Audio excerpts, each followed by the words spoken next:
달력으로는 2월 22일부터 2주 토요일날 8일까지를 사순절이라고 하고요. 오늘 주일은 나귀를 타시고 예루살렘에 입성해서 종려주일이라고 합니다. 그리고 다음 주일 9일은 부활절, 기독교의 꽃이라고 하는 성탄절보다 더 중요한, 성탄절은 지내갔지만 우리 모두 부활할 줄로 믿습니다. 부활주일입니다. 우리 교회는 항상 성경 말씀은 사랑하고 말씀을 통해서 은혜 받기를 간절히 기도합니다. 그래서 1절을 보시면 쭉 11절까지 한번 보시면 읽으라고 하지 않고요. 할 정도로만 보십시오. 예수께서 마지막으로 예루살렘에 올라가십니다. 뭐 타시고요? 자, 확인하셨으면 우리 예수님께서는 나귀 타시고 예루살렘에 올라가십니다. 시작. 나귀를 타시고 지금 예루살렘으로 올라가십니다. 이것은 구약 스가랴 9장 9절 말씀을 성취하신 겁니다. 벌써 아직 예수님 이 땅에 탄생도 안 했는데 스가랴 선지자는 예언했습니다. 예수님께서 예루살렘에 입성할 때에 나귀를 타시고 입성하시리라 이렇게 예언했습니다. 할렐루야. 그래서 안 믿는 사람들도 깜짝 놀랍니다. 아, 기독교가 그런 거냐 하고요. 지금 군중들은 종려나무 가지를 흔들고 호산나 합니다. 호산나라는 말은 주여 우리를 구원하소서라는 뜻입니다. 한번 우리도 해봅시다. 호산나. 그렇게 외쳤습니다. 그래서 이날은 오늘인데 이날을 기념해서 무슨 주일이라고 해요? 종려주일이라고 부릅니다. 나귀를 타신 의미가 뭐냐? 나귀는 겸손한 왕을 의미합니다. 겸손한 왕이 오실 때 뭘 타신다고요? 나귀를 탄 종려까지는 승리를 상징합니다. 그래서 승리하시고 개선하시는 왕 되신 예수님을 환영합니다. 그런 의미로 나귀를 타시고 입성하는 의미는 그런 의미가 되겠습니다. 우리는 예수 그리스도를 인류의 구원자요 만왕의 왕으로 믿습니다. 그런 고백이 바로 종려주일입니다. 이제 제가 설명을 잘 했으면, 이해가 됐으면 아멘 할까요? 자, 예수님께서는 나귀를 타시고 예루살렘에 입성하십니다. 입성하셔서 제일 먼저 하신 일이 뭘까요? 자, 오늘 21장 12절 이하에 나오죠. 그래서 오늘 본문 앞부분을 지금 설명해 나가고 있어요. 12절에서 16절까지, 아까 17절서부터 봉독했지요? 예루살렘에 입성하셔서 하신 일이 뭐지요? 성전 청소입니다. 여기 보고 합시다. 성전을 깨끗이 했습니다. 성전은 하나님께 제사를 드리는 곳이었는데 소도 바치고 양도 바치고 여러 가지 제물을 바치는데 제사장이 사람들의 편리를 봐준다는 명목으로 성전 뜰에서도 구매하도록 했습니다. 왜냐하면 이 대제사장이 로마를 등에 업고 권력이 있어가지고 자기 이권 챙기려고, 그래서 거기서 파는 사람들을 커미션을 받고 그렇게 해준 거예요. 원래 그러면 안 됩니다. 그래서 예수님께서 내 집은 만민이 기도하는 집인데 어찌 장사하는 집을 만드느냐, 그 장면을 우리 잊고 넘어갈까요? 다 같이 12절 13절입니다. 시작이요.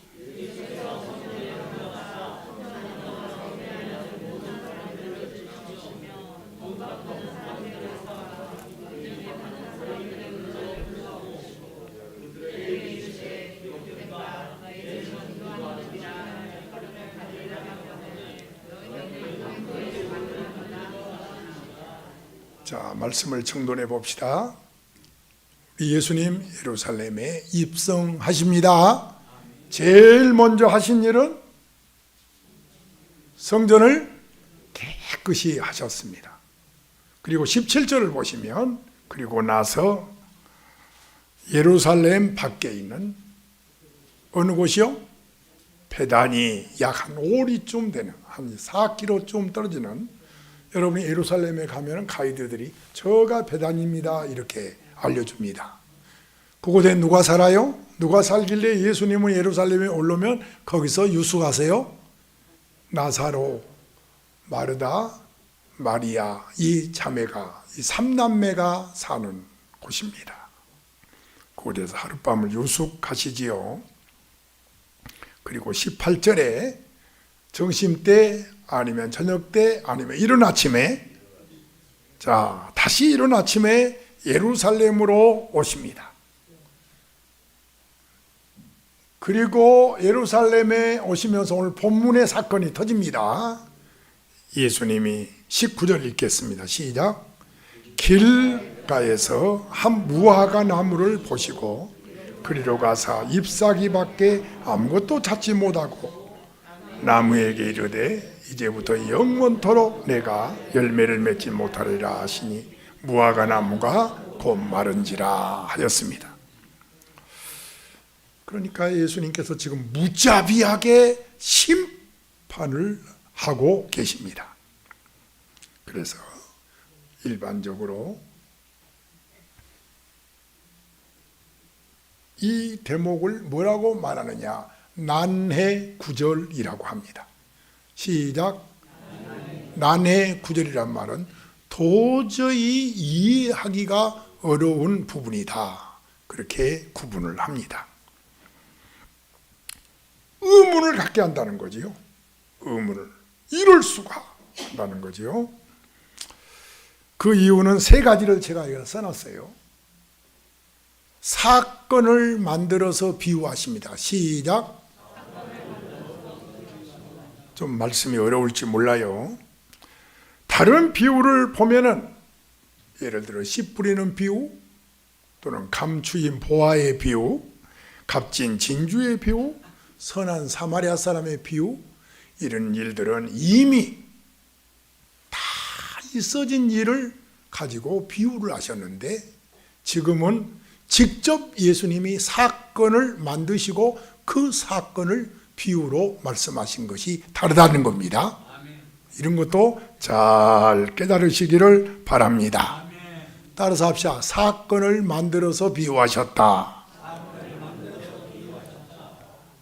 예수님 자신이 직접 사건을 만드셨어요. 예수님은 사랑의 하나님이신데. 두 번째, 시작. 어떻게 이럴 수가 있어? 하고 의문을 갖게 하는 구절입니다.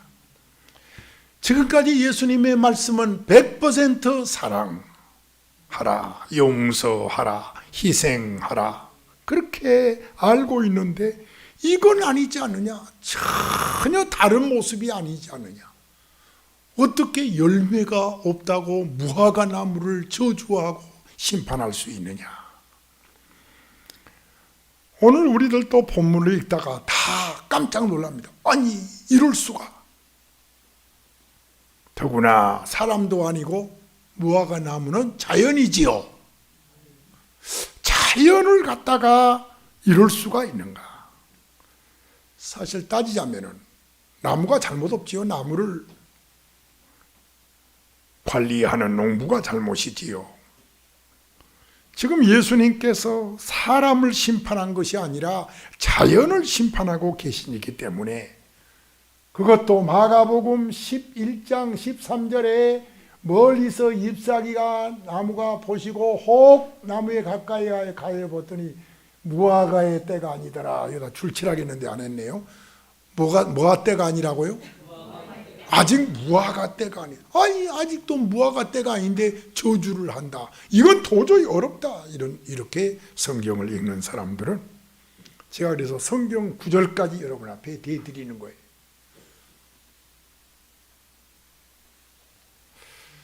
또 하나의 의문점은 예수님답지 못하다는 거죠. 시작. 무슨 말입니까? 18절에 이른 아침에 시장하신지라 이렇게 써 있습니다. 베다니는 누가 있다고요? 예수님 대접자라기로 소문난 마르다와 마리아가. 아니 웬만하면 주무실 때 난 내일 새벽에 일찍 일어날 테니까 좀 아침 좀 먹고 가, 그렇게 부탁하면 이 자매가 안 들을 리가 없단 말이죠.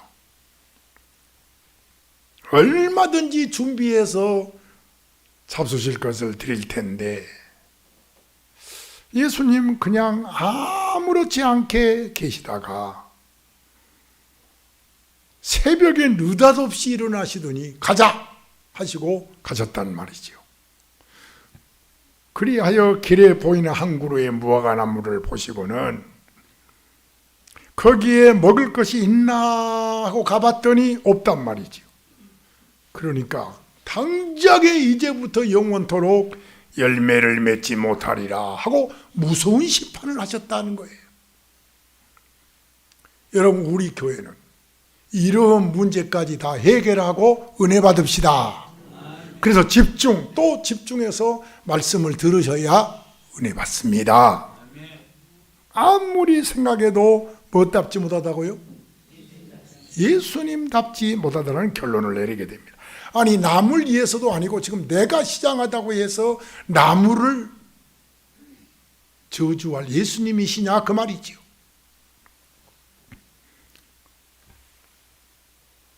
아까 마태복음 4장에 뭐라 했죠? 사람이 떡으로만 사는 것이 아니라, 여기도 제가 줄을 쳐놨는데 줄을 안 쳐놨네요. 40일 동안이나 금식하고도 배고픈 상태에서 사람이 떡으로만 사는 것이 아니라 말씀으로 살아보니 시장 좀 하다고 해서 나무를 그렇게 저주할 예수님 아니십니다. 절대로 예수님답지 못하는 그런 일이라는 거지요. 자, 두 번째 주제로 갑니다. 이 무화과 나무에 심자만 써놨지요. 오늘 왜 이렇게 실수가 많죠, 전사님? 왜 무화과 나무를 심판하셨을까요? 여기를 이해하기 위해서는 적어도 두 가지 관점을 생각해야 됩니다. 첫째, 최후 한 주간에 되어진 일이다. 여기서부터 풀어가야 됩니다. 시작. 그러면 그동안에는 십자가 지시기 전에는 가르쳤지요, 고쳤지요, 많은 능력을 주로 행하셨지요. 그러나 이제 한 주간은 이제 주님께서 마지막 주간이기 때문에 심판의 주로 계시하십니다. 따라서 우리 예수님은 심판주가 되십니다.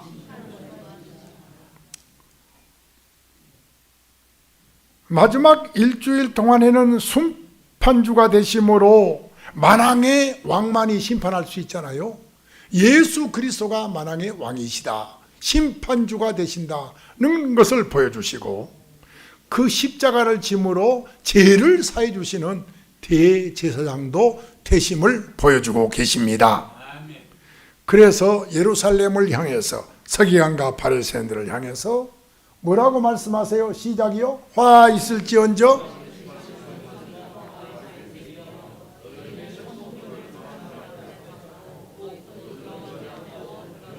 따라서 합시다. 심판의 말씀을 하십니다.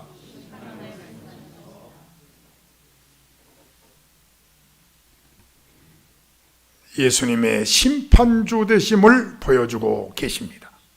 자, 앞으로 다시 돌아가서 12절 이하에 하루 전에 어떤 일이 있었다고 했죠? 자, 여기하고 이제 연결을 해야 됩니다. 첫째는 마지막 주간에 되어진 심판을 보여주고 있고, 성전 청결과 연결해야 이 의문점이 다 풀어져 버립니다. 할렐루야. 자, 그러면 12절 이하에 성전을 깨끗이 하신 일하고 이 무화과 나무하고 지금 연결을 해 보겠습니다. 여러분 생각해 보십시오. 예수님께서 성전에서 더러운 것을 다 몰아내신 다음에 저 성박 베다니에 가서 하룻밤을 주무시는데 여러분이라 하더라도 나라 하더라도 잠이 제대로 오겠습니까? 오직하면 아침에 일찍 일어나서 가시겠어요? 그것은 우리도 마찬가지입니다. 깨달아지면 아멘 합시다. 잠이나 주무시겠냐 이거죠. 그 성전 생각하면 그래서 갑자기 이른 아침에 일어나 가자 하신 거예요. 깨달아졌으면 아멘 합시다. 마치 그렇게 가다가 길가에 시장에서 무화과 나무가 있는 걸 보셨는데 가시면서도 길에 가면서도 마음은 따라합시다. 마음은 예루살렘 성전에 가 계시다. 여러분 여기 오늘 주일날 집에서 일어나 올 때에 여러분의 몸은 길에 걸어오지만은 벌써 마음은 초대교회에 와 있습니다. 오늘 무슨 말씀 들을까?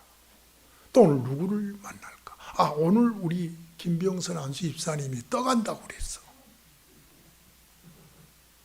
오늘 김하동 장로님이 우리 교회 대청소한다고 했어.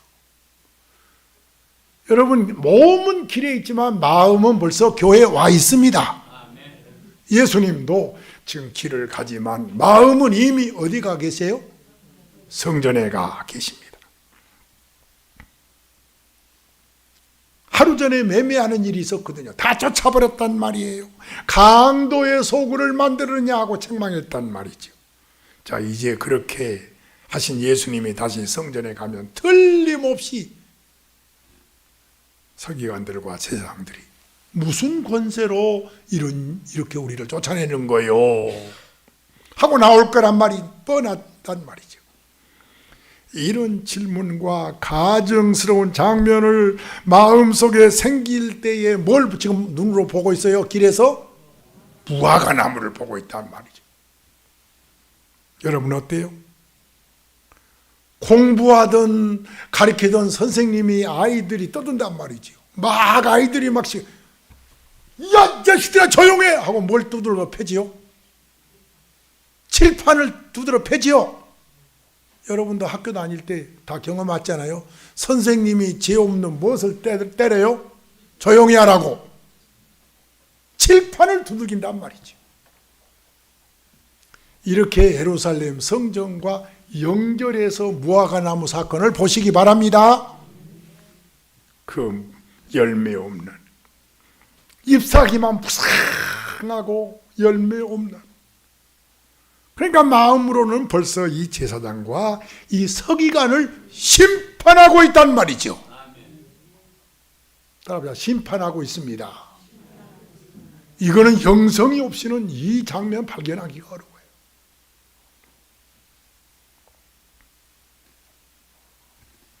주제가 세 번째로 넘어갑니다. 자, 무화과 나무를 심판하는 것은 뭐라고요? 최후의 한 주간의 심판주 되심을 보여주십니다. 그리고 무엇과 연결해요? 성전 청결하고 연결하고 있습니다. 그러니까 실질적으로는 무화과 나무가 저주받는 것 같지만은 성전의 무성한 가시관, 예식적인 서기관과 바리새인인 것을, 대제사장인 것을 여러분이 아셔야 합니다. 그러면 나에게 주신 교훈으로 옮겨가 보겠습니다. 이 사건이, 이 말씀이, 이 하나님의 뜻이 어디에 있느냐 이거죠. 무화과 나무에는 열매가 있어야 되듯이 주님이 본 우리도 열매 있기를 원하십니다. 따라합시다. 열매 있기를 원하십니다. 왜냐하면 무화과 나무는 간상수가 아니에요. 목재를, 집을 짓자고 목재 얻는 나무도 아닙니다. 오직 하나, 열매만이 목적입니다. 그런데 열매가 없다면 그럼 필요 없는 존재인 거지요. 따라서 할까요? 열매 없다면 필요 없는 존재다. 영적으로 들으시기를 바랍니다. 나는 혹 잎사귀는 있는데 열매가 없는 무화과 나무가 아닌가 하고 지금 나를 위한 교훈으로 듣는 시간입니다. 내가 그런 사람 아닌가? 난 지금 무슨 열매가 있지?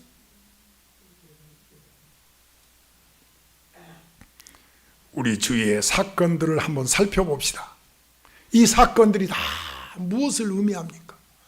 방송을 들을 때마다, 뉴스를 때마다 어떤 사건, 교통사고, 무슨 사고. 그러면 그건 전혀 나하고는 관계없나요?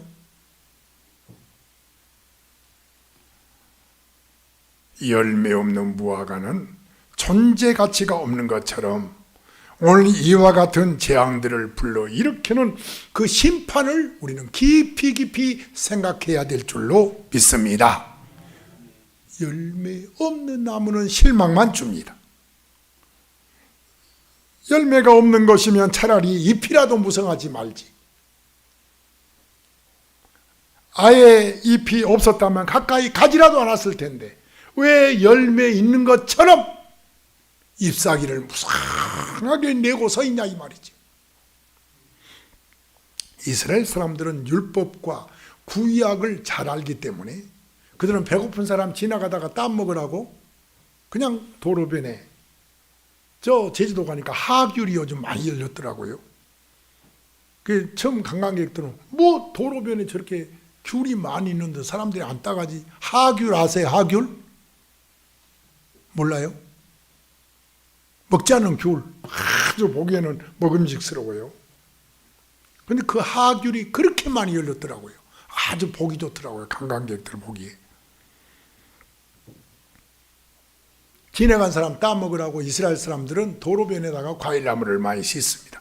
잎이 무성해서 단 하나도 더 열매를 먹기 위해서 가까이 가 보았는데 아무것도 없는 거예요. 가뭄이 들어서 비를 간절히 그러는데 멀리에서 먹구름이 막 오는 거예요. 이야, 비 올라나 보다. 그러고 좋아서 어쩔 줄 모르고 있는데 흐리기만 하고 비 한 방울 내리지 않고 쭉 지나가면 실망이 돼요, 안 돼요? 엄청 실망합니다. 서로 인사하세요. 실망 주는 인생 되지 마세요. 왜 자녀들한테 실망을 주고 왜 부모에게 실망을 주세요? 그러라고 자녀를 낳나요? 그러라고 부모가 되나요? 우리 그리스도인들은 실망 주지 맙시다. 어른이 돼가지고 자녀가 돼가지고 열매가 있어야죠. 열매가. 왜 사세요? 예루살렘 성전은 이스라엘 사람들에게 있어서는 유일한 희망이고 소망이었어요. 왜냐? 정치적으로는 지금 로마의 지배하에서 곧 우리 36년 일본 사람 밑에 있어봐야 알지 않아요. 엄청 고생을 합니다. 사회적으로는 의지할 곳이 없어요. 무법천지고요. 경제는 다 가난합니다. 딱 하나 소망이 있다면 예루살렘 성전에다가 소망 걸고 사는 게 이스라엘이었어요. 그런데 그 이스라엘마저, 성전마저 세상의 뜰에서 장사나 하고 제사장이 타락하니까 성전이 타락해버렸어요. 그것이 바로 임만무성한 나무입니다. 예루살렘 성전도 따라합시다. 임만무성한 나무입니다. 기대가 큰 것만큼 실망이 큰 거지요. 예루살렘 성전 마치 저 길가에 있는 열매 없는 나무가 예루살렘 성전하고 똑같은 거예요. 그 바리새인들, 그 대제사장들, 저도 목회자지만 요즘 교회가, 목회자가 그렇게 실망을 준다네요. 겉으로는 잎이 무성한데 열매가 없는 거지. 그래서 마지막 성도는요, 교회가 멀고 가까워가 문제가 아니라 교회 잘 만나고 주의 종 잘 만난 것이 복 중에 복인 줄로 믿습니다. 종교 의식만 많지 성전 의미가 없어요.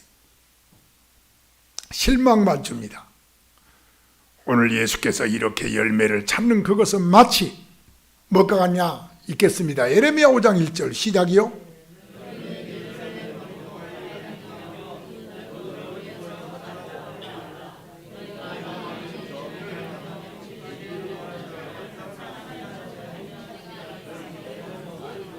예수님이 무화과 나무에서 열매를 찾듯이 지금 우리 주님은 우리 한국에서 우리 서울 독산동에서 한 사람이라도 하나님을 진실히 믿는 사람을 찾고 있는 줄 믿습니다.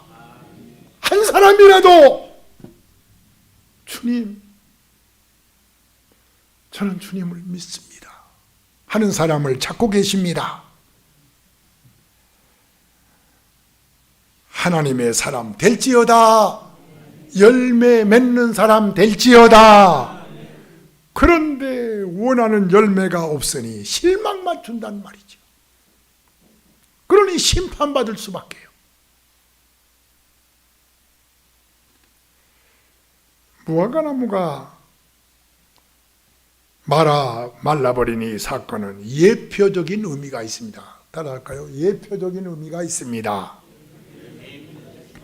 실제로는 누구를 심판하는 거냐? 제사장, 대제사장, 예루살렘 성전을 심판하고 있는 겁니다. 깨달아졌으면 아멘 합시다. 그러니까 현재적으로는 무화과 나무가 대신 말라버렸지만은 실제로 예루살렘이 어떻게 됐어요? 예루살렘 성전 주후 70년에 완전히 말라져 버렸잖아요. 무너져 버리고 망해져 버리고. 실제로 그런 일이 있지 않아요? 무화과 나무가 받은 그 심판을 보면서 예루살렘이 회개할 것을, 회개에 대한 촉구의 말씀을 우리는 잊어서는 안 됩니다. 따라합시다. 회개가 있어야 된다. 이런 사건을 보면서 우리는 열매가 있어야 된다. 회개가 있어야 된다. 오늘 종료주일에 이 음성을 들으시기를 축원합니다. 우리 예수님께서는 어떤 경우에도, 이거는 교회를 오래 다닌 사람도 알까 말까 하는 내용인데요, 우리 예수님은 따라서 할까요? 어떤 경우에도 제사장을 저주하지 않으셨다. 그래서 마태복음 보면 화 있을 저 서기관이요, 화 있을 저 바리새인은 했어도 화 있을지언저 제사장이요, 그렇게는 안 하셨어요. 왜냐? 제사장에게는 하나님의 이름이 있으니까요. 그래서 여러분들이요, 신앙생활 할 때 절대로 하나님의 종하고는 맞서지 마세요. 차라리 떠나면 떠나더라도 예수님을 배우시기를 바랍니다. 바랍니다. 하나님의 이름이 있기 때문에 사실 주님을 십자가에 못 박은 원흉은 가야바지 빌라도가 아니거든요. 대제사장. 그러니까 원래는 대제사장, 화 있을 적 가야바 이래야 되거든요. 그런데 성경에 예수님이 안 그러셨어요. 단 한 번도 제사장을 심판하고 저주한 적이 없습니다. 그러면서 대신해서 누구를, 예표적인 의미가 있다. 무엇을? 무화과를 심판하신 거예요. 다시 말하면 저들 제사장 위에 하나님의 이름이 있기 때문에, 그렇기 때문에 예수님은 간접적으로 심판을 무화과 나무에 한 것이다. 이렇게 오늘 본문을 깨달으시기를 바랍니다. 지금 이 시간에 예수님은 심판주를 주로 계시하시고 계십니다. 지금까지는 가르치고 고치고 전파하고 그러셨지만 지금 마지막 한 주간은 아까 뭐라 했어요? 이 마지막 한 주간은 예수님이 심판주가 되신 것을 보여주고 계십니다. 제사장과 성전을 심판하고 계세요. 영원토록 열매를 맺지 못하리라. 시작. 우리 읽읍시다. 19절 이제부터, 거기서부터 19절 이제부터 중가운데 시작이요.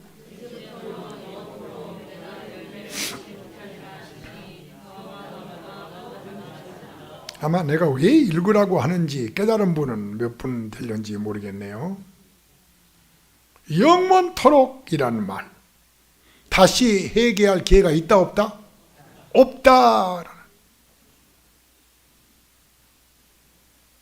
여러분, 이걸 절대로 간과해서는 안 됩니다. 회개도 기회가 있다는 것이죠. 개인적으로 볼 때 그쯤 되면 회개할 기회가 된 것 같은데 안 하고 못한 사람들 너무 많습니다. 여러분이 어떻든 누가 고민해서 왔던 이 자리에 와 있는 것은 특별한 은혜입니다. 여러분, 축복인 줄 믿습니다. 그렇기 때문에 회개도 은혜다. 시작.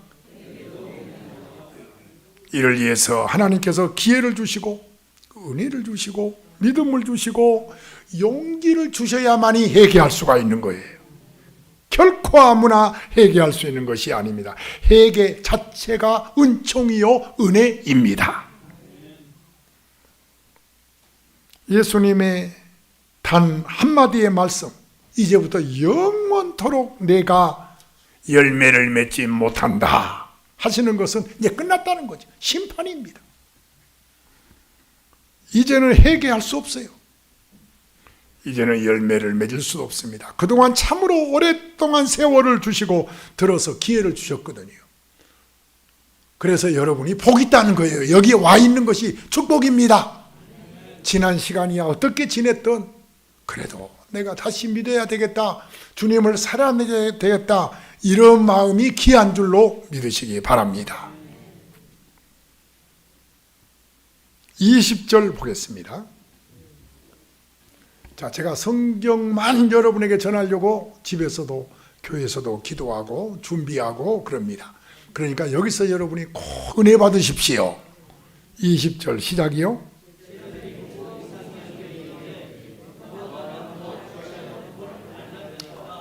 눈앞에서 무화과 나무가 말라지고 주님께서 이 모든 것을 보여줌에도 불구하고 제자들은 이상히 여겼다. 그 뜻을 알지 못하고 이 무화과 나무가 즉시 마른 걸 보면서도 이상히만 여겼지 알지 못했다. 참 답답한 일이 아닐 수가 없어요. 그래서 예수님께 부득불 말씀의 방향을 돌리십니다. 너희 믿음이 있고 의심하지 아니하면 이 무화과 나무에 된 이름 뿐만 아니라 이 산더러 들려 바다에 던지라 하여도 될 것이요 하십니다. 무엇보다도 그 의미를 알아야 합니다. 그리고 그 의미가 나에게 주는 바가 무엇인지, 또 역사 속에 주어지는 의미가 무엇인지, 그 의미를 깨닫는 것이 굉장히 중요합니다. 여러분, 이는 실로 무서운 말씀이 아닐 수가 없어요. 마치 뭐가 같으냐, 누가복음 13장과 같은 말씀입니다. 실로암의 망대가 무너지는 사건이 벌어졌어요. 몇 명이 죽었죠? 에? 아침 뉴스 보세요. 저녁도 뉴스 보세요. 우리는 맨날 공사장에서 머리 사고로, 교통사고로. 그런데 그 다음 뭐라 그랬지? 예루살렘에 거한 모든 사람보다 이 18사람이 죄가 더 있다고요? 죄가 더 있는 것이 아니라 뭐 할 기회를 놓쳐버려가지고, 그래서 영원히 이제는 심판이지요. 열매 맺지 못하리라. 우리로 말하면 이제 죽음이지요. 이런 심판은 갑자기 옵니다. 하나님 앞에서 두려운 마음으로 살아야 할 줄로 믿습니다. 너희도 만일 뭐하지 아니하면, 시작. 너희도 만일 회개하지 아니하면 18사람이 정해진 사람이 아니라는 거예요. 너희도 만약 회개하지 아니하면. 그래서 회개가 중요한 줄로 믿습니다. 이 고난 주간에 예수님 날 위해서, 나 죄를 위해서 십자가 지셨으니까 내가 회개하고 예수 영접하면 주님 기뻐하십니다. 절대로 심판하지 않습니다. 그런데 이 기회마저 놓쳐버리면 회개의 기회마저 놓쳐버리면, 또 열매를 맺지 아니하면 무서운 아주 영원히 말라버리는 심판을 피할 수가 없다는 거죠. 이 사건은 예언적인 사건인 줄 믿습니다. 해보세요. 예언적인 사건이다. 오늘날도 우리 앞에는 많은 사건이 있습니다. 코로나가 세계 사람들을 아주 그냥 꼼짝 못하게 만들었습니다. 여러분 해외여행 가보세요. 우크라이나와 러시아의 전쟁이 그러하고, 터키 지진이 그러하고, 매일같이 우리에게 뉴스로 오는 홍수, 어느 나라에서는 갑자기 기근, 이런 것들이 끊어지지 않는 재난으로 많은 사람들이 수천 명씩 지금 죽어가고 있습니다. 그런데 이것이 우리와 상관이 없다고요? 강 건너 불군경이라고요? 영안이 열려있는 사람은 회개해야지, 열매 맺어야지, 그렇게 될 줄로 믿으시기 바랍니다. 나에게 준 교훈입니다. 시작. 분명한 것은 누가복음 13장 5절에 너희도 만일 회개하지 않으면, 아까 그랬죠? 아까 누가복음 5절에 너희도 만일 회개하지 아니하면 그랬죠? 그래서 마음에 새기고, 회개는 은총이라고 그랬어요. 회개만 해도 하나님 앞에 큰 축복이 있을 줄 믿습니다. 고난당하신 주님, 회개하면 기뻐하십니다. 종려주일 우리가 열매 맺으면 주님이 기뻐하십니다. 이제 우리는 예루살렘으로 올라가시던 예수님께서 그 마음속에 저 예루살렘 성전 그리고 대제사장들의 모습을 그리면서 한 나무를 향해서 말씀하시던 그 사건은 오늘 나에게도 주시는 말씀이다. 열매 맺으라고 주시는 말씀이다. 회개하라고 주시는 말씀이다. 그렇게 믿으시기를 바랍니다. 우리 지휘자가, 여러분 저는 새벽마다 저는 우리 지휘자 목에 수술 받는다 기도하고 있습니다. 간단하게 수술이 끝날 줄 저는 믿습니다. 1절 복음성가 하나 할 테니 잘 들어보세요. 제가 설교의 이 내용을 하려고 그러니까요. 내 이름 아시지요? 라는 복음성가입니다.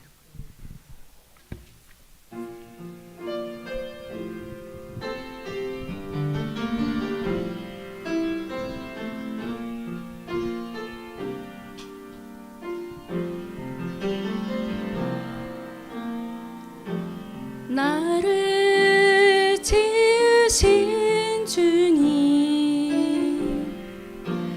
내 안에 계셔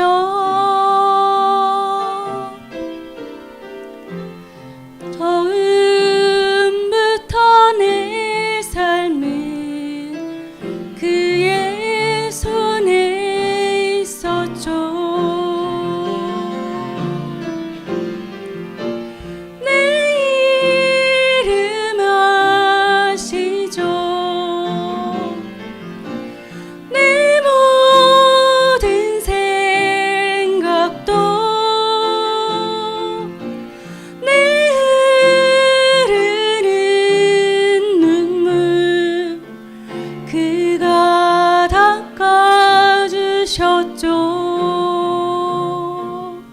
아멘. 다 같이 내 이름 아시죠? 다시 한번 내 이름 아시죠? 누가 그래요? 누가 따라 쫄쫄 따라다니면서 그래요? 에? 내 이름 아시죠? 그래서 이 찬송을 지었다고 그러거든요. 필리핀 고아원을 토미 워커라는 목사님이 방문을 했는데, 그 필리핀 이제 5월 8일 날 저도 이제 또 방문합니다만은, 가면은 아이들이요, 참 거기서부터 막 달려오는 거예요. 와서 내 이름 아시지요? 저한테도 그래요. 저한테도. 어떻게 내가 아이들 이름을 다 외워요. 부모 이름은 이제 겨우 다 외웠습니다만은. 토미 워커 목사님이 필리핀 고아원을 방문해서 며칠을 지냈는데 한 아이가 계속 내 이름 아시지요? 내 이름 아시지요? 매일같이 그런 거예요. 고아로 자란 아이는 누군가가 자기 이름을 불러주기를 원하지요? 여러분 고아가 아니어서 모르겠나요? 그 고아들은 알아주면 그렇게 좋아합니다. 아버지 어머니 사랑을 못 받아서 그런지 그냥 안 울면, 나는 그냥 안 우는데 그냥 내 목을 그냥 콱 안읍니다. 그래서 제가 데리고 꼭 마트 다 데리고 갑니다. 이번에도 갈 건데요. 너희들 실컷 사고 싶은 거 골라 사라 그럽니다. 그 일을 우리 초대교회가 합니다. 할렐루야. 아이들이 얼마나 좋으니. 바닷가 비치 갈래, 마트 갈래 그러면 얘들은 전부 백화점 마트 간다고 그래요. 그런데 어떤 욕심 많아서 둘 다 가면 안 돼요 또 이래요.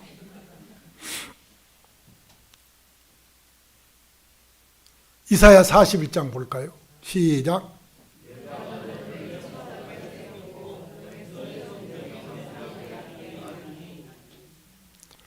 그래서 목사님이 그 아이가 내 이름 아시죠? 그래서 좀 전에 그 찬송을 지었거든요. 그런데 성경에 있어요. 하나님 말씀하기를 정경자야 너는 내 손바닥에 새겼다. 여러분과 내 이름이 주의 손바닥에 새겼답니다. 한 번 더 읽어요. 시작이요.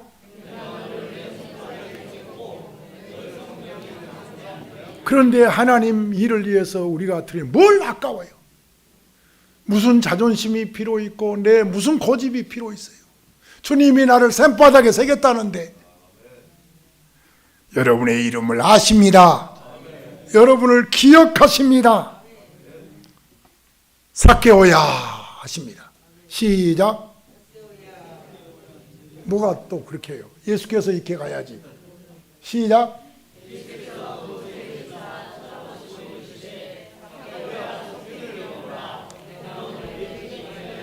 삭개오 이름만 아시나요? 사도행전 9장 4절에서는 사울아 사울아 그러셨어요. 나는 여러분과 내 이름을 하나님이 아신 줄 믿습니다. 아세요? 그 하나님이 오늘 또 말씀하십니다. 뭐라고요? 두 가지 꼭 기억하세요. 뭐가 있어야 된다고요? 열매가 있어야 되느니라. 열매가 얼마나 있나요? 그리스도인이라는 잎사귀만 가지고 있나요? 예수님은 우리 모두가 선한 열매 맺기를 원하십니다. 그리고 회개가 있기를 원하십니다. 지금 이대로 안 돼요. 회개해야 됩니다. 기도하겠습니다. 우리의 죄를 지시고 십자가 지신 예수님, 고난과 수치와 저주의 십자가를 지심으로 하나님의 능력과 구원과 사랑을 보여주신 주님을 높이며 찬양합니다.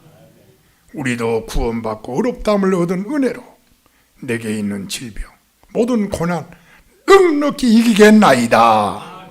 이제 열매 맺고 회개함으로 축복받는 삶을 살게 하옵소서. 예수님의 이름으로 기도드립니다. 아멘. 감사의 예물 드립니다.